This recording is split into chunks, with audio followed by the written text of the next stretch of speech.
పొద్దున్నే లేచి సూర్యుని చూడబోయా, వినాయకుడు ఏమిటో శివుడు ఏమిటో అన్నీ తెలుసు. సూర్యుడినే చూడండి, అందరు దైవాలు మనకు కనపడరమ్మా. మన అదృష్టం సూర్య భగవానుడు ప్రత్యక్ష దైవం. కనపడుతున్నాడు, హాయిగా కనపడుతున్నాడు. 15 కోట్ల కిలోమీటర్ల దూరంలో ఉండి ఒక కిరణం మనకి ఇక్కడికి చేరాలంటే 9 నిమిషాలు పడుతుంది.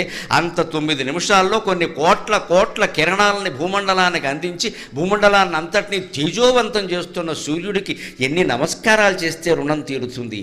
అందుకే హిందువులు కనిపెట్టిన ఒకే ఒక యోగాభ్యాసం సూర్య నమస్కారం. యువతరం అంతా అది చెయ్యాలి.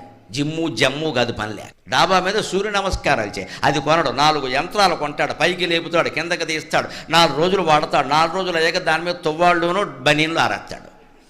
అది ఎందుకు కొన్నామంటే తువ్వాళ్ళు బనీన్లు ఆరేడారు. సూర్య నమస్కారానికి యంత్రంతో పని లేదండి. ఓ తుండుగొడ్డ, ఓ చాపోటి డాబా మీద వేసుకుంటే హాయిగా చేయి, ఒళ్ళంతా బాగుంటుంది. రోజు సూర్య నమస్కారాలు చేసేవాడికి, రోజు సూర్యోదయం సూర్యాస్తమయం చూసేవాడికి డి విటమిన్ లోపం రాదండి అసలు.